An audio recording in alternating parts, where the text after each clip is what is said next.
obligó a que usáramos nuestra imaginación para identificar una oportunidad de ganar dinero. Empezando nuestro propio negocio, la biblioteca de tebeos, controlábamos nuestras propias finanzas sin depender de un patrón. Lo mejor era que nuestro negocio nos generó dinero, incluso cuando no estábamos allí físicamente. Nuestro dinero trabajó para nosotros. En lugar de pagarnos con dinero, el papá rico nos había dado mucho más.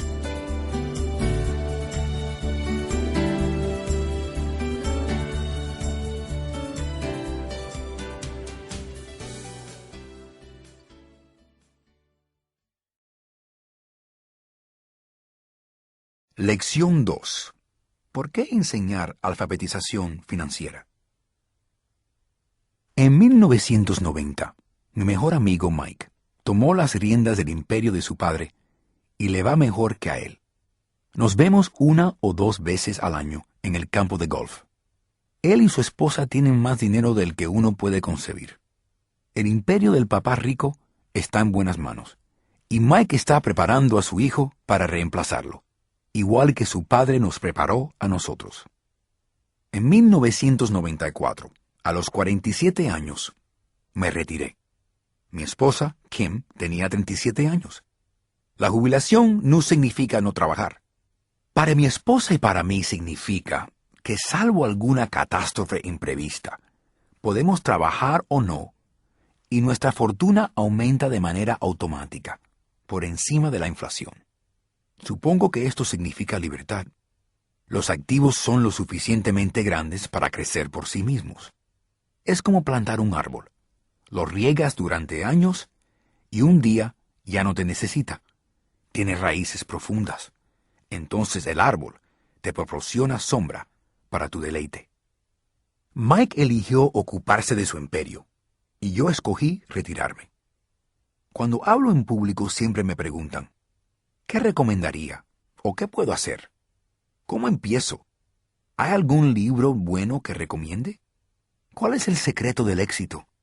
¿Por dónde empiezo? O dígame cómo hacerme rico rápidamente.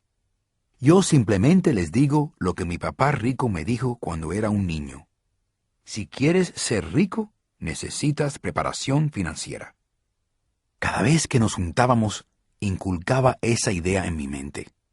Mi papá educado resaltaba la importancia de leer libros, mientras que mi papá rico, la necesidad de dominar los conocimientos financieros. Si va a construir el Empire State Building, lo primero que precisa es cavar un agujero profundo y verter unos buenos cimientos. Si va a construir una casa en las afueras, lo único que necesita es verter una plancha de 6 pulgadas de hormigón. Con sus deseos de hacerse ricos, la mayoría intenta construir el edificio del Empire State sobre una plancha de 6 pulgadas de hormigón. Nuestro sistema escolar, creado en la época agraria, todavía cree en casas sin cimientos. Todavía se estilan los suelos de tierra, y los niños se gradúan de la escuela sin ninguna fundación financiera. Un día, desvelados y endeudados en su urbanización, viviendo el sueño americano, deciden que la respuesta a sus problemas financieros es encontrar la manera de hacerse ricos rápidamente. Empiezan la construcción de rascacielos. Suben rápidamente. Y de pronto, en lugar del Empire State Building, tenemos la torre inclinada de la urbanización. Vuelven las noches de desvelo. De mayores, Mike y yo teníamos ambas opciones, porque cuando éramos niños, aprendimos a construir fuertes cimientos financieros. Es probable que la contabilidad sea la materia más aburrida del mundo. También puede ser la más confusa. Pero si quieres ser rico a largo plazo, esta puede ser la materia más importante. Entonces, ¿cómo enseñar a los jóvenes algo tan aburrido y confuso? La respuesta es, hágalo fácil. Mi papá rico proporcionó a Mike y a mí unos cimientos financieros fuertes. Desde que éramos niños, ideó una manera simple de enseñarnos. Durante años dibujó solo cuadros y usó palabras. Mike y yo entendimos los sencillos dibujos, la jerga, el movimiento del dinero. Y años más tarde, el papá rico empezó a añadir números. Lo más importante es que debes saber la diferencia entre un activo y un pasivo, y debe comprar activos. Esto es todo lo que necesitas saber si quieres ser rico. Es la primera regla. Es la única regla. Puede parecer demasiado sencilla, pero pocos comprenden lo profunda que es. Casi todos los problemas financieros se deben a que la gente no sabe la diferencia entre un activo y un pasivo. Los ricos adquieren activos. Los pobres y la clase media adquieren pasivos que piensan son activos. Cuando el papá rico nos explicó esto, a Mike y a mí, pensamos que nos estaba tomando el pelo. Aquí estábamos, casi adolescentes, esperando el secreto para hacerse rico, y esta era su respuesta. Era tan simple que tuvimos que detenernos y meditarla mucho tiempo. Si es así de simple, ¿cómo no somos todos ricos?, pregunté. El papá rico sonrió, porque las personas no saben la diferencia entre un activo y un pasivo. Recuerdo haberle preguntado, ¿cómo pueden los adultos ser tan tontos? Si es tan sencillo, si es tan importante, ¿por qué no desearíamos averiguarlo todos? Nuestro papá rico solo tardó unos minutos para explicarnos qué eran activos y pasivos. Para enseñar a dos jóvenes, el papá rico mantuvo las cosas fáciles, utilizando tantos cuadros como era posible, la menor cantidad de palabras posibles y por años ningún número. Mi padre rico simplemente dibujó un cuadro vertical con una línea en el medio. La mitad superior era para ingreso y la mitad inferior para gasto. Debajo de ese cuadro dibujó otro cuadro horizontal que también dividió en dos. La mitad izquierda era para activos y la derecha para pasivos. El estado de ganancias y pérdidas, a menudo llamado balance de resultados, mide ingresos y gastos, el dinero que entra y el dinero que sale. El cuadro de abajo es el balance general. Se llama así porque equilibra los activos contra los pasivos. Es vital entender esa relación. El principal motivo de los problemas financieros es no saber la diferencia entre un activo y un pasivo. La causa de la confusión se encuentra en la definición de las dos palabras. Si quieren una lección de confusión, busquen simplemente las palabras activo y pasivo en el diccionario. Mi papá rico simplemente nos enseñó que un activo es algo que pone dinero en mi bolsillo. Un pasivo es algo que saca dinero de mi bolsillo. Esto es todo lo que necesitas saber. Si quieres ser rico, pase la vida comprando activos. Si quieres ser pobre o de la clase media, pase su vida comprando pasivos. No conocer la diferencia es la causa principal de la lucha financiera en el mundo. Mi padre rico luego dibujó 3 flechas en su diagrama. Explicó que las flechas representan el flujo de dinero en efectivo, o flujo de efectivo. En el 80% de las familias, la historia financiera es una historia de trabajo duro y lucha por progresar. No es que no ganen dinero, es que pasan sus vidas comprando pasivos en lugar de activos. La primera flecha muestra el flujo de dinero en efectivo de una persona pobre o una persona joven que todavía vive en casa de sus padres. La flecha entra en el cuadro de ingreso proveniente de un trabajo o salario. Luego continúa hacia el cuadro de gasto. Los gastos incluyen impuestos, renta y gastos del día a día. Y luego la flecha sale del cuadro de gasto y desaparece. La segunda flecha que dibujó el padre rico muestra el flujo de dinero en efectivo de una persona de clase media. La flecha entra en el cuadro de ingreso proveniente de un trabajo o salario. Luego entra en el cuadro de pasivos. La mayoría de la gente de clase media adquiere muchos pasivos, como hipotecas, préstamos para coches y deudas de tarjeta de crédito. Del cuadro de pasivos, la flecha entra en el cuadro de gasto. donde se hacen los pagos mensuales para esos pasivos. Y también, como ya se dijo, donde se encuentran los gastos de impuestos y del día a día. De ahí la flecha sale y desaparece. La tercera flecha muestra el flujo de dinero en efectivo de un rico. Esta flecha simplemente va desde el cuadro de activos al cuadro de ingreso. El flujo de efectivo no es generado por un trabajo o salario, sino por activos. Recuerda, activos son cosas que ponen dinero en tu bolsillo. Los ricos tienen pocos gastos y pasivos. Y si los tienen, esos pasivos están cubiertos cómodamente por sus activos. Obviamente, todos estos diagramas están simplificados. Todos tenemos gastos de vivienda, de comida y de ropa. Los diagramas del padre rico muestran el flujo de dinero en efectivo a través de un pobre, de alguien de clase media y de un rico. Es el flujo de dinero en efectivo el que cuenta la historia. Es la historia de cómo una persona cuida su dinero, qué es lo que hace con el dinero cuando lo tiene en sus manos. Me agito cada vez que me preguntan cómo hacerse rico rápidamente. O por dónde empiezan. Oigo a menudo, estoy endeudado, por eso necesito ganar más dinero. Pero con frecuencia, más dinero no resolverá el problema. De hecho, puede acelerarlo. El dinero a menudo destaca nuestros errores humanos. El dinero realza lo que no sabemos. Por eso, demasiado a menudo, el que gana dinero de una forma inesperada y súbita, por ejemplo a través de una herencia, un aumento de sueldo o la lotería, vuelve a su estado anterior de caos financiero, o a uno peor del que estaba antes de recibir el dinero. El dinero solo acentúa el modelo de flujo de dinero en efectivo que corre en tu mente.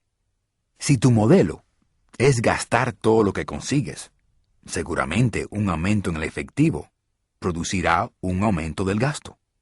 De allí el dicho, un necio y su dinero, gran fiesta. Porque los estudiantes terminan la escuela sin conocimientos financieros, millones de personas preparadas siguen su profesión con éxito, pero después tienen apuros financieros. Trabajan cada vez más sin lograr salir adelante. Lo que no les han enseñado no es cómo ganar el dinero, sino cómo gastarlo. ¿Qué hacer después de lograrlo? Se llama aptitud financiera. ¿Qué hacer con el dinero cuando uno lo consigue? ¿Cómo impedir que se lo quiten? ¿Cuánto se debe guardar? ¿Y cómo hacer que ese dinero trabaje duro para su dueño? Muchos no entienden que luchan financieramente porque no entienden el flujo del dinero en efectivo. Una persona puede tener buena preparación, ser un profesional de éxito y ser financieramente analfabeta. Estas personas trabajan más de lo necesario porque aprendieron a trabajar duro, pero no a hacer que su dinero trabaje para ellos. La película de las personas trabajadoras tiene un modelo. Recién casados, la joven, educada y feliz pareja se muda a un pequeño apartamento alquilado. Entienden enseguida que están ahorrando dinero porque dos pueden vivir tan barato como uno. El problema es que el apartamento es minúsculo. Deciden ahorrar dinero para comprar la casa de sus sueños y tener niños. Ahora tienen 2 sueldos y empiezan a enfocar sus carreras. Sus ingresos empiezan a aumentar. Cuando sus ingresos suben, sus gastos también suben. Así que no hay o hay muy poco dinero entrando en el cuadro de activos. El único ingreso que tienen proviene de su trabajo o salario. Para la mayoría de las personas, el principal gasto son los impuestos. Muchos creen que son los impuestos sobre la renta, pero para la mayoría de los americanos son los del Seguro Social. Como empleado, parecería que el impuesto del Seguro Social junto al del Seguro Médico Estatal es de un 7,5%, pero en realidad es del 15%, ya que el patrón debe equiparar la cantidad del Seguro Social. En esencia, es dinero que el patrón no puede pagarle. Encima de eso, todavía tiene que pagar el impuesto sobre la renta de la cantidad deducida de su sueldo para el Seguro Social, ingreso que usted nunca recibió porque fue retenido directamente para el Seguro Social. Entonces, sus pasivos suben. Esto se demuestra mejor volviendo a la pareja joven. Como resultado del aumento de sus ingresos, deciden comprar la casa de sus sueños. Una vez en su casa, tienen un nuevo impuesto, el impuesto a la propiedad. Entonces compran un automóvil nuevo, mobiliario y electrodomésticos que vayan con su nueva casa. Y súbitamente un día se despiertan con la columna de pasivos llena de deuda hipotecaria y de deudas de tarjetas de crédito. Ahora están atrapados en la carrera de la rata. Llega un niño, trabajan todavía más. El proceso se repite. Más dinero e impuestos más altos, lo que se conoce como progresión escalonada. Llega una tarjeta de crédito en el correo. La usan, la suben al máximo. Una compañía de préstamos los llama e informa que su mejor activo, su casa, se ha apreciado en valor. La compañía les ofrece un préstamo para consolidar sus deudas, porque su crédito es bueno, y les recomienda que liquiden sus deudas personales de alto interés, pagando sus tarjetas de crédito. Además, los intereses sobre su casa son deducibles de impuestos. Lo creen y pagan las tarjetas de crédito de alto interés. Emiten un suspiro de alivio. Han pagado sus tarjetas de crédito. Han consolidado su deuda personal en su hipoteca. Reducen sus pagos porque han ampliado su deuda a 30 años. Es lo que se debe hacer. Su vecino los invita a ir de compras para aprovechar las rebajas de Memorial Day. Una oportunidad de ahorrar algún dinero. Se dicen, no compraré nada. Iré a mirar. Pero, por si encuentran algo, llevan esa flamante tarjeta de crédito en la cartera. Me topo con esta pareja joven todo el tiempo. Sus nombres cambian, pero su dilema financiero es el mismo. Vienen a una de mis charlas para oír lo que tengo que decir. Me preguntan, ¿puede decirnos cómo ganar más dinero? Sus hábitos de gasto los obligan a buscar más ingresos. Ni siquiera saben que el verdadero problema es cómo deciden gastar el dinero que tienen, y que ese es el motivo de sus dificultades financieras. La causa es la falta de educación financiera, y no entender la diferencia entre un activo y un pasivo. Más dinero raramente soluciona los problemas de dinero de alguien. La inteligencia resuelve los problemas. Hay un decir que un amigo mío repite constantemente a las personas endeudadas. Si se encuentra dentro de un agujero, pare de excavar. Los pobres y la clase media dejan a menudo que el poder del dinero los controle. Con solo levantarse y trabajar más, sin preguntarse si lo que hacen tiene sentido, se hacen daño cuando van al trabajo todas las mañanas. Al no entender realmente el dinero, la inmensa mayoría de las personas permite que el inmenso poder del dinero los controle. El poder del dinero es utilizado contra ellos. Cuando Mike y yo teníamos 16 años, empezamos a tener problemas en la escuela. No éramos niños malos, pero empezamos a distanciarnos de los demás. Después de la escuela y los fines de semana, trabajamos para el papá de Mike. Mike y yo pasábamos mucho tiempo después del trabajo, sentados en una mesa, mientras su padre tenía reuniones con sus banqueros, abogados, contadores, agentes de bolsa, inversionistas, gerentes y empleados. Mike y yo aprendimos más sentados en sus reuniones que durante todos nuestros años de escuela, incluida la universidad. El papá de Mike no tenía educación formal, pero era financieramente instruido y como resultado, exitoso. Solía repetirnos una y otra vez: una persona inteligente contrata a personas más inteligentes que él. Así que Mike y yo teníamos la oportunidad de pasar horas escuchando y en el proceso aprendiendo de personas inteligentes. Pero debido a esto, ni Mike ni yo podíamos aceptar los dogmas que predicaban nuestros profesores. A veces Mike y yo preguntábamos a nuestros maestros cómo se aplicaba lo que estábamos estudiando, o por qué nunca estudiamos sobre el dinero y cómo funcionaba. A esta última pregunta, frecuentemente escuchábamos la respuesta de que el dinero no era importante y que si sobresalíamos en nuestra educación, el dinero vendría. Cuanto más aprendíamos sobre el poder del dinero, más nos distanciábamos de nuestros maestros y de nuestros compañeros de clase. Mi papá educado nunca me reclamó mis notas. Me pregunté a menudo la razón. Pero empezamos a discutir de dinero. A los 16 años, probablemente tenía mejores conocimientos sobre el dinero que mis propios padres. Podía guardar los libros. Escuchaba a contadores de impuestos, abogados corporativos, banqueros, agentes de bienes raíces, inversionistas y gente por el estilo. Mi papá hablaba con maestros. Un día, mi papá me estaba diciendo por qué nuestra casa era su mayor inversión. Una desagradable pelea comenzó cuando le demostré por qué la casa no era una buena inversión. El argumento ilustró la diferencia en la percepción entre mi papá rico y mi papá pobre respecto a sus casas. Un papá pensaba que su casa era un activo, el otro papá que era un pasivo. Todavía recuerdo cuando dibujé el siguiente diagrama para mi papá, mostrándole la dirección de flujo del dinero en efectivo. También le mostré los gastos relacionados con tener una casa.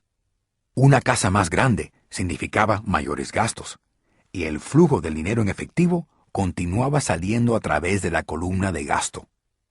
Todavía hoy me discute la idea de que una casa no es un activo. Yo sé que para muchos es no solo su sueño, sino su mayor inversión. Y tener casa propia es mejor que nada. Simplemente aporto una manera distinta de considerar este dogma popular. Si mi esposa y yo compráramos una casa más grande, más ostentosa, comprenderíamos que no sería un activo, sería un pasivo, ya que sacaría dinero de nuestro bolsillo. Así que aquí expongo mi argumento. En verdad no espero que todo el mundo esté de acuerdo, ya que una casa buena es algo emocional. Y en lo que respecta al dinero, las emociones fuertes tienden a debilitar la inteligencia financiera.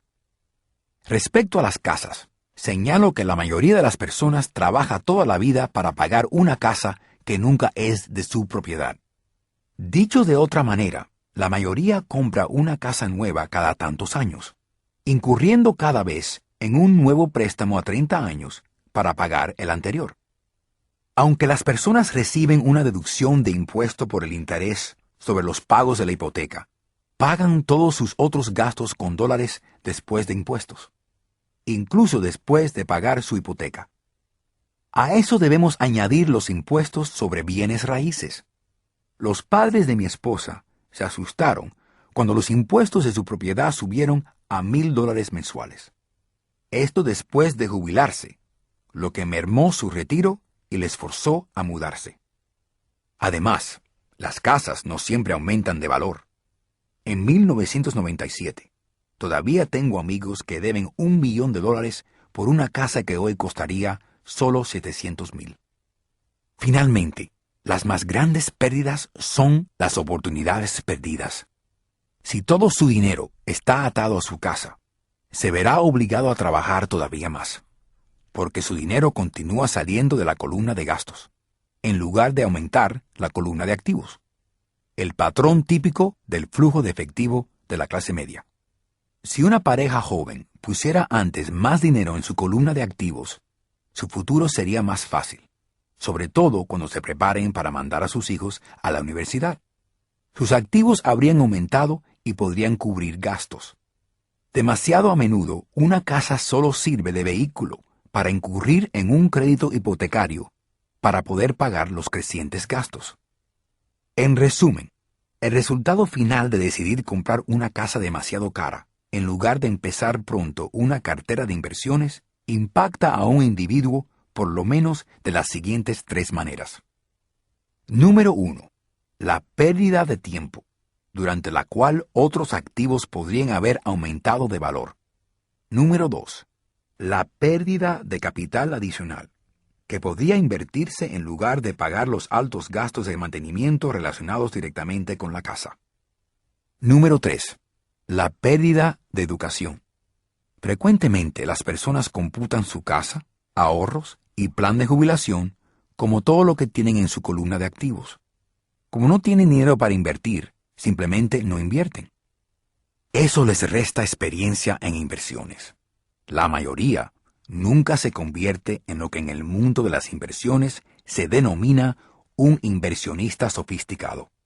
Y las mejores inversiones normalmente se venden primero a los inversionistas sofisticados, que a su vez las venden a las personas que juegan seguro. El estado de cuenta de mi papá educado es el mejor ejemplo de alguien en la carrera de la rata. Sus gastos parecen siempre mantenerse al ritmo de sus ingresos, sin permitirle nunca invertir en activos. Consecuentemente, sus pasivos, como su hipoteca y las deudas de las tarjetas de crédito, son superiores a sus activos. Por otra parte, el estado de cuenta de mi papá rico refleja los resultados de una vida dedicada a invertir y a minimizar los pasivos. Sus activos son mucho mayores que sus pasivos. Un estudio del estado de cuentas de mi papá rico explica por qué el rico se hace más rico. La columna de activos genera un ingreso más que suficiente para cubrir los gastos, reinvirtiendo el resto en la columna de activos. La columna de activos continúa creciendo y por consiguiente el ingreso que produce aumenta. Como resultado, el rico se hace más rico. La clase media está siempre luchando financieramente. Su mayor ingreso son los sueldos, pero a medida que estos aumentan, también lo hacen sus impuestos. Sus gastos tienden a incrementarse en la misma medida en que aumentan sus sueldos. De ahí la frase, la carrera de la rata. Consideran su casa como su principal activo, en lugar de invertir en activos que generen ingresos. Esta tendencia a considerar la casa propia como una inversión y la filosofía de que un aumento de sueldo significa que uno puede comprar una casa más grande o gastar más, es la base del endeudamiento de la sociedad de hoy. Este proceso de aumento del gasto mete a las familias en más deudas e incertidumbre financiera, aun cuando progresen en sus trabajos y reciban aumentos de sueldo regularmente. Esto es vivir con un alto riesgo a causa de una pobre educación financiera.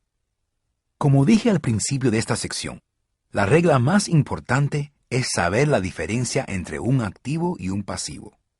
Una vez entendida la diferencia, concentre sus esfuerzos en comprar solo activos que generen ingresos. Esta es la mejor manera de empezar el camino para hacerse rico. Siga haciendo eso y su columna de activos aumentará. Concéntrese en controlar sus pasivos y sus gastos. Esto le proporcionará más dinero para seguir metiendo en la columna de activos. Como empleado y propietario, sus esfuerzos activos son generalmente de la siguiente manera. Usted trabaja para otra persona. La mayoría de las personas que trabaja a sueldo está enriqueciendo al dueño o a los accionistas. Sus esfuerzos y logros proporcionarán el éxito y la jubilación para el dueño. Usted también trabaja para el gobierno. El gobierno le quita una parte de su sueldo antes de que usted lo vea. Trabajando más duro, usted aumenta la cantidad de impuestos apropiados por el gobierno. Muchos trabajan de enero a mayo solo para el gobierno. Finalmente, usted trabaja para el banco. Después de los impuestos, su gasto más grande es generalmente su hipoteca y las deudas de las tarjetas de crédito. El problema con trabajar más es que cada una de estas tres entidades se apropia de una parte mayor de sus esfuerzos. Debe aprender qué hacer para que sus esfuerzos adicionales lo beneficien a usted y a su familia directamente. Una vez que haya decidido concentrarse en atender su propio negocio, ¿cómo fija sus metas? La mayoría debe seguir con su profesión y depender de sus sueldos para financiar la adquisición de activos. A medida que sus activos crecen, ¿cómo mide la magnitud de su éxito? ¿Cuándo comprende uno que es rico, que tiene riqueza? De la misma forma que tengo mis propias definiciones de los activos y pasivos, también tengo mi propia definición de la riqueza. Se la he copiado a un hombre llamado Buckminster Fuller. Algunos lo llaman un loco y otros lo llaman un genio viviente. Hace años dio mucho de qué hablar entre los arquitectos al solicitar en 1961 una patente para algo llamado un domo geodésico. Pero en la aplicación, Fuller también dijo algo sobre la riqueza. Al principio era un poco confuso, pero después de leerla varias veces, empezó a tener sentido. La riqueza es la habilidad de una persona de subsistir un número de días a partir de, o, si yo dejara de trabajar hoy, ¿cuánto tiempo podría subsistir? A diferencia del valor neto, la diferencia entre sus activos y pasivos, que a menudo se compone de las pequeñeces materiales de una persona y su opinión de lo que valen las cosas. Esta definición crea la posibilidad de desarrollar una medida verdaderamente exacta. Ahora podría calcular y saber realmente dónde estoy en términos de mi meta de ser independiente financieramente.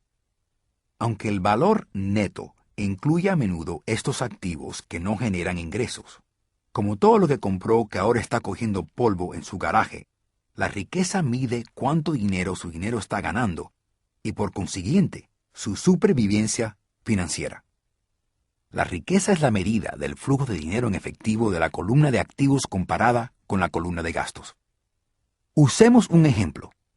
Digamos que tengo un flujo de dinero en efectivo de mi columna de activos de $1,000 al mes y tengo gastos mensuales de $2,000. ¿Cuál es mi riqueza? Volvamos a la definición de Buckminster. Usando su definición, ¿cuántos días a partir de ahora puedo sobrevivir? Asumamos un mes de 30 días. Por esa definición, tengo suficiente flujo de dinero en efectivo para medio mes. Cuando logre $2,000 de flujo de dinero en efectivo al mes en mi columna de activos, entonces seré adinerado. Así que aún no soy rico, pero soy adinerado.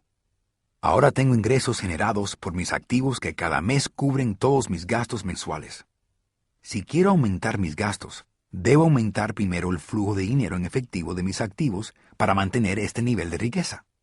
Tome nota de que a estas alturas ya no dependo de mi sueldo. Me he concentrado y he conseguido construir una columna de activos que me han hecho financieramente independiente. Si dejara hoy mi trabajo, podría cubrir mis gastos mensuales con el flujo de dinero en efectivo de mis activos. Mi próxima meta sería tener el flujo de dinero en efectivo sobrante de mis activos reinvertido en la columna de activos. Cuanto más dinero entra en mi columna de activos, más crece mi columna de activos. Cuanto más crecen mis activos, más crece mi flujo del dinero en efectivo. Y mientras mantenga mis gastos inferiores al flujo de dinero en efectivo de estos activos, seré más adinerado, con más ingreso de otras fuentes aparte de mi trabajo físico. Cuando este proceso de reinversión continúa, estoy camino a ser muy rico. La definición real del rico está en el ojo del espectador. Usted nunca puede ser demasiado rico. Solamente recuerde estas sencillas observaciones. Los ricos compran activos. Los pobres solo tienen gastos. La clase media compra pasivos que piensan son activos. Lección 3. Atienda su propio negocio.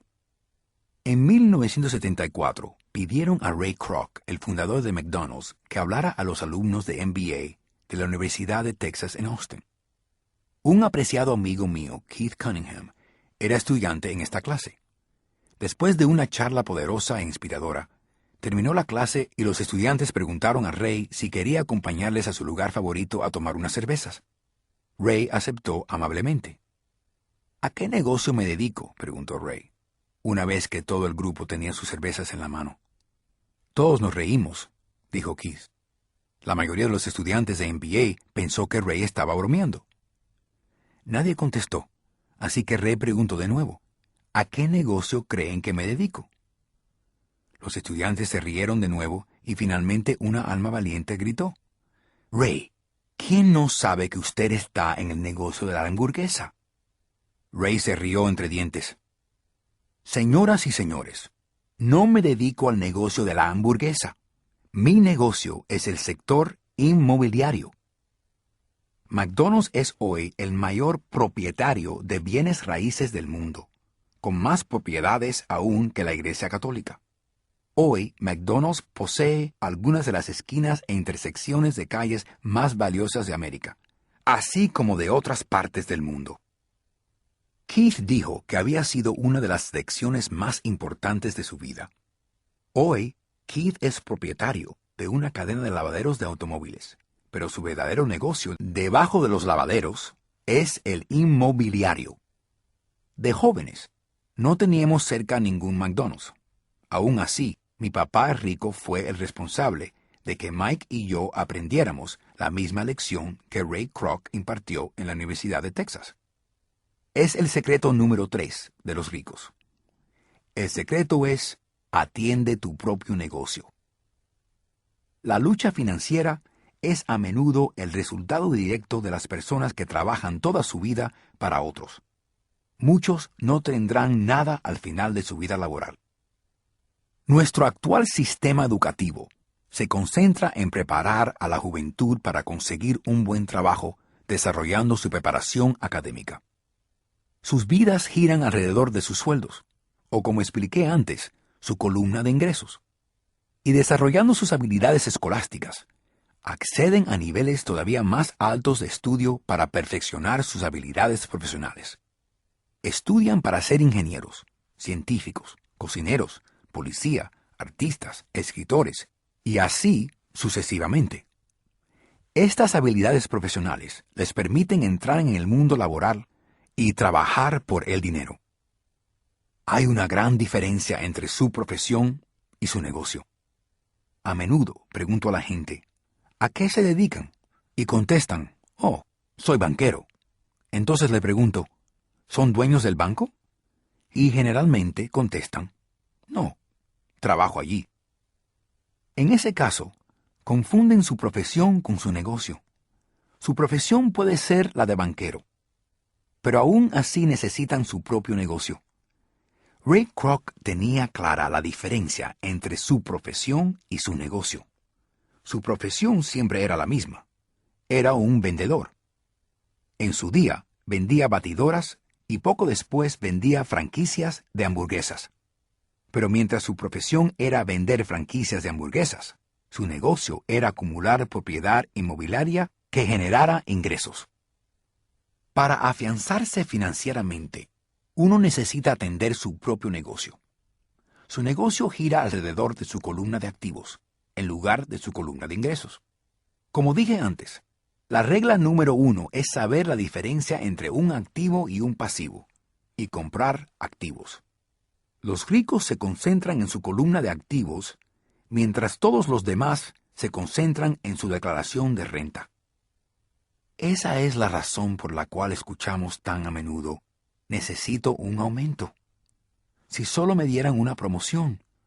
Voy a volver a la escuela para prepararme más y conseguir un trabajo mejor. Voy a trabajar horas extras. Quizás consiga un segundo trabajo. Renuncio en 2 semanas. He encontrado un trabajo que paga más.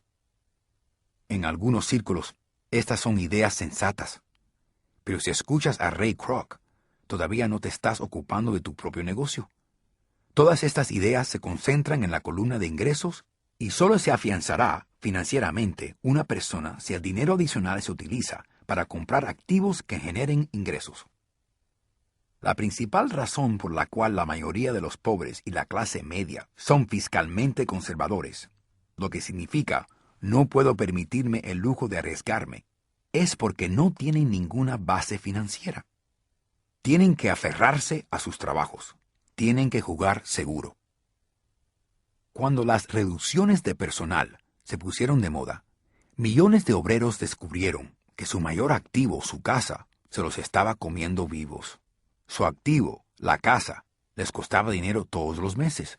Su automóvil, otro activo, estaba comiéndoselos vivos. Sus palos de golf, de $1,000 que estaban en el garaje, ya no valían lo de antes.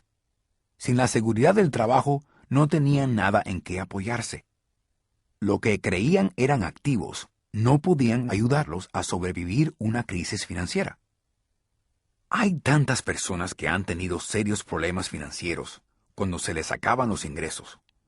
Para conseguir efectivo, venden sus activos. Para empezar, solo pueden vender sus activos personales por una fracción del valor registrado en su balance de situación personal. O, si hay alguna ganancia en la venta de los activos, se grava el beneficio. De nuevo, el gobierno se lleva su porción de los beneficios, reduciendo así la cantidad disponible para ayudarlos a salir de deudas. Por eso siempre digo que el valor neto es a menudo menor de lo que uno piensa. Empiece a cuidar su propio negocio. Guarde su trabajo diario, pero compre activos reales, no pasivos o efectos personales que no tienen valor cuando los entra en casa. Un nuevo automóvil pierde casi 25% del precio que pagó en el momento que lo saca del lote. No es un verdadero activo, aun cuando su banquero le deje listarlo como tal. Mi nuevo palo de golf de titanio de $400 apenas valía $150 en el momento que salí a jugar con él. Para los adultos, controlen sus gastos, reduzcan sus pasivos y diligentemente construyan una base de activos sólidos. Para los jóvenes que todavía no se han ido de casa, es importante que sus padres les enseñen la diferencia entre un activo y un pasivo. Consigan que empiecen a edificar una sólida columna de activos antes de irse de casa. Se casen, compren una casa, tengan hijos y se metan en una situación financiera arriesgada, aferrándose a un trabajo y comprando todo a crédito. Veo a tantas parejas jóvenes que se casan y se entrampan con un estilo de vida que no les permitirá salir de deudas por muchos años de actividad. Para la mayoría de los padres, en cuanto el último niño deja del hogar, comprende que no están preparados adecuadamente para la jubilación y empiezan a correr para guardar algún dinero. Entonces, se enferman sus propios padres y se encuentran con nuevas responsabilidades. Así que, ¿qué tipo de activo estoy sugiriendo que compren usted o sus hijos? En mi mundo, los activos reales entran en varias categorías diferentes. Negocios que no requieren mi presencia. Son míos, pero los manejan o gestionan otras personas. Si tengo que trabajar allí, no es un negocio. Se vuelve mi trabajo. Las acciones, los bonos, los fondos de inversión, los bienes raíces que generan ingresos, los pagarés, los derechos de autor de la propiedad intelectual como la música, guiones, patentes, y cualquier otra cosa que tenga valor, produzca ingresos o se aprecie y tenga demanda. Mi papá educado me animó de joven a encontrar un trabajo.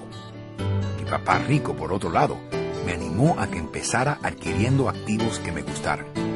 Si no los aprecias, no los cuidarás. Colecciono propiedades simplemente porque me gustan los edificios y los terrenos. Me encanta ir a comprarlos. Podría mirarlos todo el día. Cuando hay problemas, no son tan malos como para cambiar mi aprecio por los bienes raíces. Pero las personas que odian las propiedades no deben comprarlas. Me encantan las acciones de compañías pequeñas, sobre todo las que acaban de crearse. La razón es que soy empresario, no una persona corporativa. En mi temprana juventud trabajé para organizaciones grandes, como Standard Oil of California, los U.S. Marines y Xerox. Disfruté mi tiempo con esas organizaciones y guardo buenos recuerdos, pero me conozco y no soy un hombre de empresa. Me gusta empezar las compañías, no dirigirlas. Así que mis acciones suelen ser de compañías pequeñas. Incluso a veces empiezo la compañía y la hago pública. Las fortunas se hacen con la emisión de nuevas acciones y me encanta el juego. Muchas personas tienen miedo de las compañías pequeñas y las llaman arriesgadas, y lo son. Pero el riesgo siempre disminuye si le gusta invertir, lo entiende y sabe el juego. Durante años, incluso mientras estaba en los Marines y en Xerox, hice lo que mi papá rico me recomendó. No renuncié a mi trabajo, pero me preocupé por atender mi propio negocio. Era activo con mi columna de activos. Comerciaba con bienes raíces y acciones pequeñas. El papá rico siempre enfatizó la importancia de la educación financiera. Cuanto mejor entendía la contabilidad y la administración del dinero, mejor analizaba las inversiones para eventualmente crear mi propia compañía. No animaría a nadie a empezar una compañía a menos que realmente lo quisiera hacer. Sabiendo lo que sé sobre la gestión de una compañía, no se la desearía a cualquiera. Hay veces que las personas no pueden encontrar empleo y empezar una compañía puede ser una solución para ellos. Las probabilidades están contra su éxito. 9 de 10 empresas cierran en 5 años. De aquellas que sobreviven los primeros 5 años, 9 de cada 10 también cerrarán en el futuro. Así que solo los recomiendo si realmente tienen el deseo de tener su propia compañía. Por otra parte, guarde su trabajo de día y preocúpese de su propio negocio.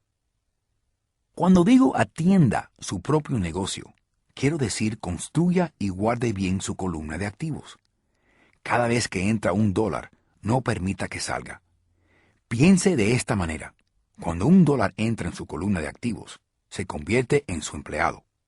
Lo mejor del dinero es que funciona 24 horas al día y puede trabajar por generaciones. No renuncie a su trabajo. Sea un empleado modelo, pero continúe edificando su columna de activos. Cuando su flujo del dinero crezca, podrá comprar algún lujo. Una diferencia importante es que los ricos compran los lujos al final, mientras que el pobre y la clase media tienden a comprar los artículos de lujo primero. El pobre y la clase media a menudo compran artículos de lujo como casas grandes, diamantes, pieles, joyas o barcos porque quieren parecer ricos. Parecen ricos, pero en realidad se endeudan más. Las personas de dinero antiguo, los ricos de siempre, construyen primero su columna de activos. Entonces, el ingreso generado por la columna de activos compra sus lujos. Los pobres y la clase media compran los lujos con su propio sudor, sangre y la herencia de sus hijos. El verdadero lujo es una recompensa por invertir y desarrollar un activo real. Por ejemplo, cuando mi esposa y yo teníamos dinero extra del alquiler de nuestros apartamentos, ella se compró un Mercedes. No tomó ningún trabajo extraordinario, ni riesgo por su parte, porque la casa de apartamentos compró el automóvil. Ella, sin embargo, tuvo que esperar 4 años hasta que la carpeta de inversión de bienes raíces creció y produjo el suficiente flujo de dinero extra para pagar por el automóvil. Pero el lujo, el Mercedes, era un verdadero premio porque había aumentado su columna de activos.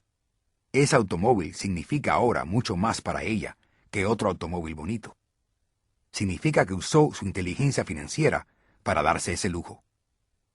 Lo que hace la mayoría de las personas es salir impulsivamente y comprar un automóvil nuevo o algún otro lujo a crédito. Pueden estar aburridos y querer un nuevo juguete. Comprar a crédito motiva que más tarde o más temprano la persona resienta ese lujo porque su deuda se convierte en una carga financiera. Una vez que se ha molestado en invertir y ha construido su propio negocio, está listo para agregar el toque mágico, el secreto más grande del rico, el secreto que coloca al rico a la cabeza, el premio al final del camino por haberse molestado diligentemente en ocuparse de su propio negocio. Lección 4. La historia de los impuestos y el poder de las corporaciones. Recuerdo haber escuchado en el colegio la historia de Robin Hood y sus hombres alegres. Mis profesores pensaban que era una historia maravillosa. La historia de un héroe romántico, tipo Kevin Costner, que robaba al rico y daba al pobre. Y papá rico no veía a Robin Hood como un héroe. Lo llamaba Robin Hood, el ladrón. Robin Hood hace tiempo que desapareció, pero sus seguidores siguen vivos. Todavía oigo a las personas decir, ¿por qué no lo pagan los ricos? O el rico debe pagar más impuestos y dar a los pobres.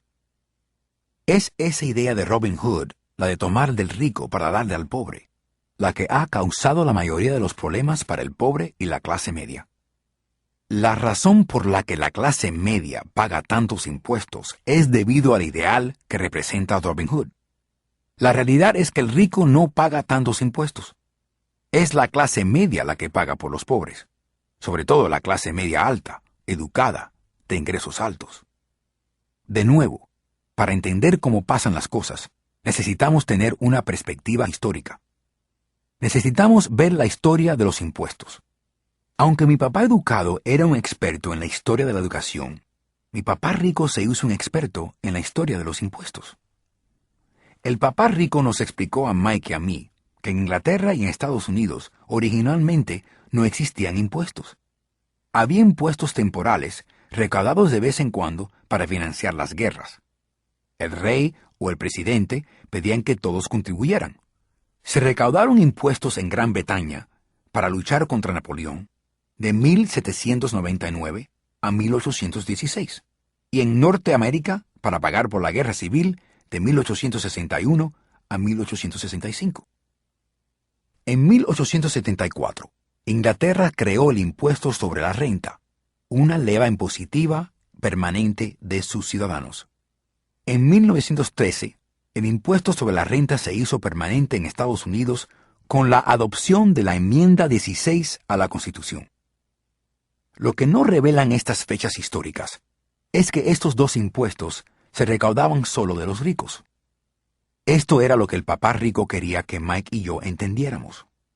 Nos explicó que la idea de los impuestos se hizo popular y aceptada por la mayoría, diciendo a los pobres y a la clase media que se habían creado para castigar al rico. Así es como las masas votaron por la ley y se volvió legal constitucionalmente. Aunque se pensaba que castigaba al rico, en realidad castigaba a las mismas personas que lo votaron, los pobres y la clase media. Una vez que el gobierno probó el sabor del dinero, creció su apetito, dijo el papá rico. Tu papá y yo estamos diametralmente opuestos. Él es un burócrata y yo soy un capitalista. Los dos cobramos, y nuestro éxito se mide por conductas inversas. Él cobra por gastar el dinero y contratar a personas. Cuanto más gasta y más personas contrata, más grande se vuelve su organización. En el gobierno, cuanto más grande tu organización, más te respetan. Por otro lado, dentro de mi organización, cuantas menos personas contrato y menos dinero gasto, más me respetan mis inversionistas. Por eso no me gustan los burócratas. Ellos tienen objetivos diferentes a la mayoría de los hombres de negocio. Cuando el gobierno crezca, cada vez se necesitarán más dólares de impuestos para apoyarlo. Como ya he dicho, la aprobación de los impuestos solo fue posible porque las masas creyeron en la teoría económica de Robin Hood de tomar del rico y dar a los demás. El problema era que el apetito del gobierno por el dinero era tan grande que pronto necesitaron recaudar impuestos de la clase media, y de allí siguió goteando hacia abajo. El rico, por otro lado, vio una oportunidad. Ellos no juegan con las mismas reglas. El rico ya conocía las corporaciones, que se popularizaron en la época de la navegación en veleros. El rico creó la corporación como un vehículo para limitar el riesgo de los activos de cada viaje. El rico ponía su dinero en una corporación para financiar el viaje. La corporación contrataba una tripulación para navegar al Nuevo Mundo y buscar los tesoros. Si la nave se perdía, la tripulación perdía sus vidas, pero las pérdidas para el rico se limitaban al dinero que había invertido en ese viaje. Es el conocimiento del poder de la estructura legal de la corporación la que proporciona al rico una inmensa ventaja sobre los pobres y la clase media. Con dos padres que me enseñaban, uno socialista y otro capitalista, empecé a comprender rápidamente que la filosofía del capitalista tenía más sentido financiero para mí. Me parecía que los socialistas se castigaron por su falta de educación financiera. No importa lo que inventen las masas que promulgan quitárselo a los ricos, el rico siempre encuentra la manera de ser más listo que ellos. Así es como eventualmente se recaudaron impuestos de la clase media. El rico era más listo que los intelectuales, solamente porque entendía el poder del dinero, un tema que no se enseña en las escuelas. ¿Cómo hizo el rico para ser más listo que los intelectuales? Una vez aprobado el impuesto de quitárselo a los ricos, el dinero en efectivo empezó a llenar los cofres del gobierno. Inicialmente, la gente estaba contenta. El dinero se entregaba a los funcionarios y a los ricos. Llegaba a los funcionarios por medio de trabajos y pensiones. Llegaba al rico porque sus fábricas recibían contratos del gobierno. El gobierno se convirtió en una fuente enorme de dinero. El problema era la gestión fiscal de ese dinero. No tenía ninguna recirculación. En otras palabras, la política gubernamental, si usted era un burócrata, era evitar tener dinero en exceso. Si usted no gastaba la parte asignada, se arriesgaba a perder su próximo presupuesto. Ciertamente, no lo honrarían por ser eficaz.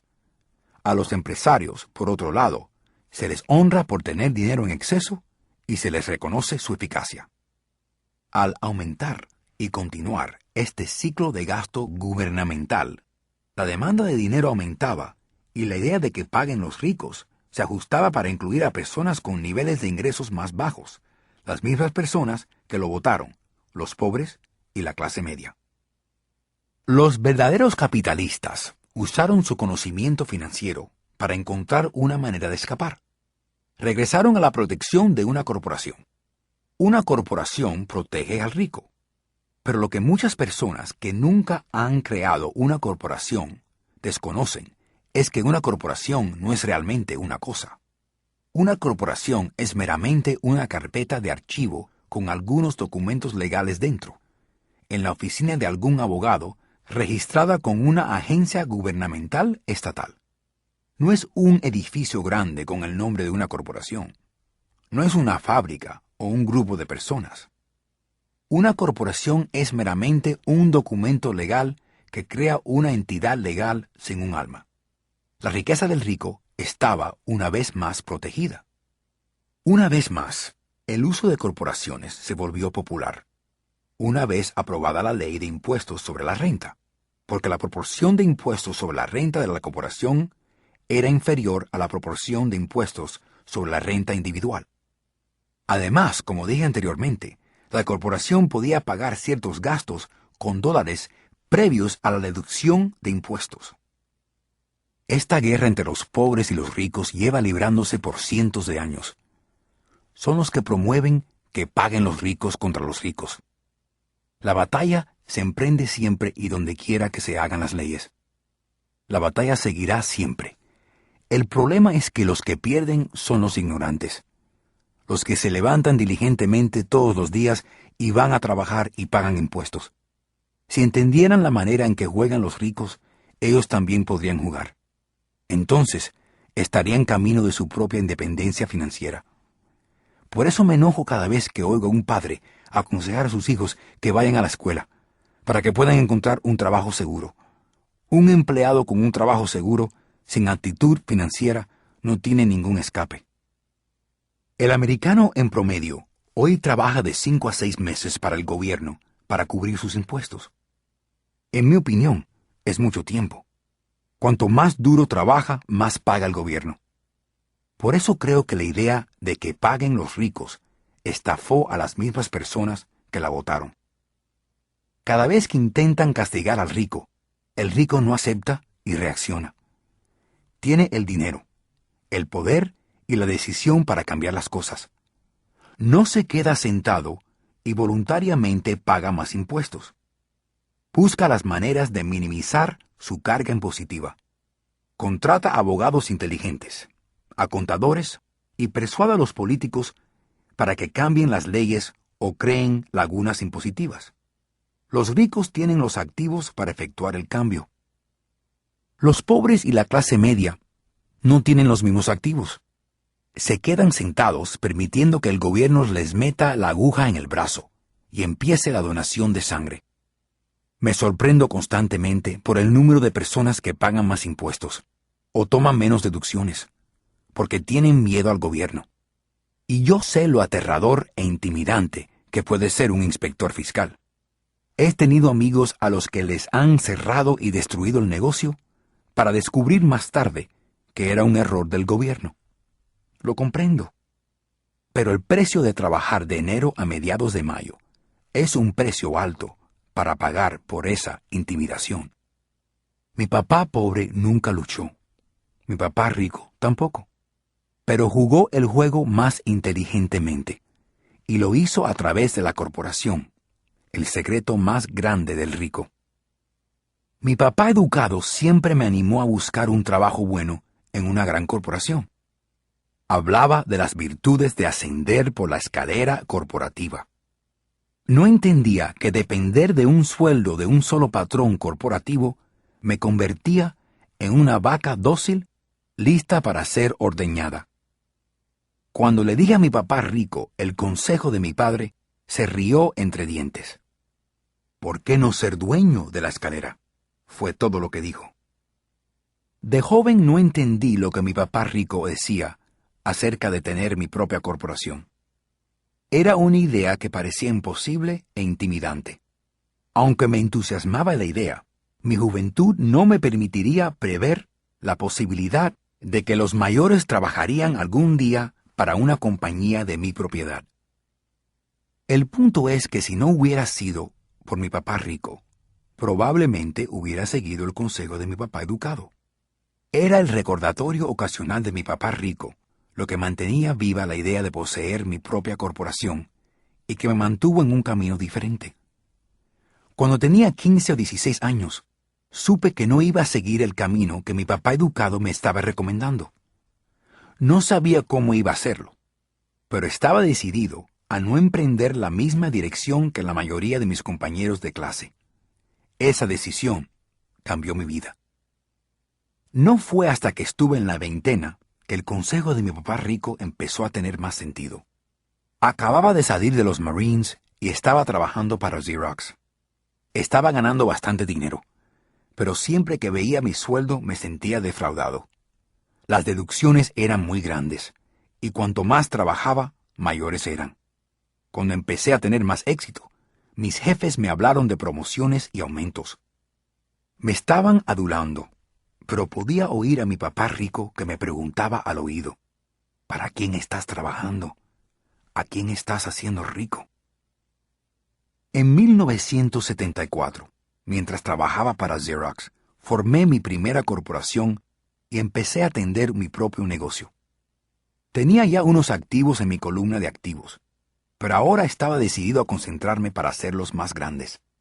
Esos sueldos, con todas las deducciones, dieron sentido total a todos los años de consejos de mi papá rico.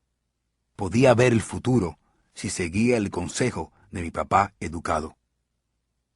Muchos patrones sienten que aconsejar a sus obreros que se preocupen por su propio negocio es malo para el negocio.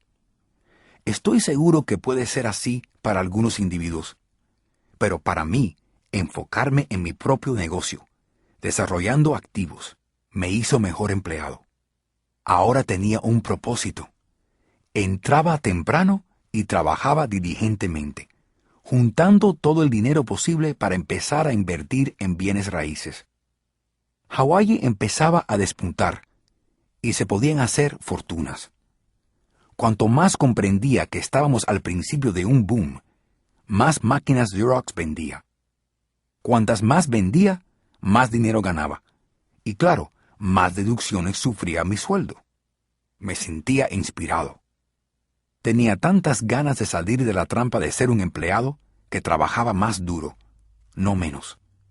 En 1978, estaba de forma consistente entre los 5 principales vendedores y a menudo era el primero. Quería salir de la carrera de la rata. En menos de 3 años, estaba ganando más en mi propia corporación pequeña de bienes raíces que en Xerox. Y el dinero que estaba ganando en mi columna de activos, en mi propia corporación, era dinero que trabajaba para mí. No tenía que golpear puertas para vender fotocopiadoras. El consejo de mi papá rico tenía mucho más sentido. Pronto el flujo del dinero en efectivo de mis propiedades era tal que mi compañía me compró mi primer Porsche. Mi compañero en Xerox pensó que me estaba gastando mis comisiones. No lo eran. Estaba invirtiendo mis comisiones en activos. Mi dinero estaba trabajando duro para ganar más dinero. Cada dólar en mi columna de activos era un gran empleado. Trabajando para tener más empleados y comprarle un nuevo Porsche al jefe con dólares previos a la deducción de impuestos. Empecé a trabajar más duro para Xerox. El plan funcionaba y mi Porsche era la prueba. Usando las lecciones que aprendí de mi papá rico, pude salir de la carrera de la rata proverbial de ser un empleado joven. Fue posible debido al conocimiento financiero fuerte que había adquirido a través de estas lecciones. Sin ese conocimiento financiero, que yo llamo inteligencia financiera, mi camino hacia la independencia habría sido mucho más difícil. Ahora enseño a otros a través de los seminarios financieros con la esperanza de poder compartir mis conocimientos con ellos. Siempre que hago mis presentaciones, recuerdo a las personas que la inteligencia financiera se compone de 4 áreas amplias de especialización. La primera área es la contabilidad, lo que yo llamo alfabetización financiera. Una habilidad vital si usted quiere construir un imperio. Cuanto más dinero esté bajo su control, más exactitud se requiere, o la casa se vendrá abajo. Este es el lado del cerebro izquierdo, el de los detalles. La alfabetización financiera es la habilidad para leer y entender las declaraciones financieras. Esta habilidad le permite identificar las fuerzas y debilidades de cualquier negocio. La segunda área es la inversión, lo que yo llamo la ciencia del dinero que gana dinero. Esto implica estrategias y fórmulas. Este es el lado derecho del cerebro, el lado creativo. Luego, debe aprender a entender el mercado, la ciencia de la oferta y la demanda. Hay necesidad de conocer los aspectos técnicos del mercado, que es dirigido por la emoción. El muñeco Elmo, Hágame Cosquillas, en la Navidad del 1996, es un ejemplo de mercado técnico o dirigido por la emoción. El otro factor de mercado es el sentido económico de una inversión. ¿Tiene sentido hacer una inversión o no tiene sentido basado en las condiciones de mercado actuales? Finalmente, la cuarta área es la ley. Por ejemplo, utilizando una corporación abrigada por las habilidades técnicas de contabilidad, inversiones y comercialización, se puede crear un crecimiento explosivo. Un individuo con conocimiento de las ventajas fiscales de una corporación puede hacerse rico más rápido que un empleado o un propietario de una pequeña empresa. Es como la diferencia entre alguien que camina y alguien que vuela. La diferencia es profunda respecto a las riquezas a largo plazo. Una corporación puede hacer muchas más cosas que un individuo, como pagar gastos antes de pagar impuestos. Esa es una área entera de especialización muy interesante, pero no debe entrar a menos que tenga grandes activos o un gran negocio. Los empleados ganan y pagan impuestos e intentan vivir con lo que les queda. Una corporación gana, gasta todo lo que puede y paga impuestos de lo que queda. Es una de las mayores lagunas impositivas legales que usa el rico. Son fáciles de preparar y no son caras si sus propias inversiones le están produciendo un flujo de dinero importante. Por ejemplo, si es dueño de su propia corporación, los pagos del automóvil, seguro, reparaciones, son gastos de la compañía. La cuota del gimnasio es un gasto de la compañía. Y todos esos pagos se hacen legalmente con dólares previos a la deducción de impuestos.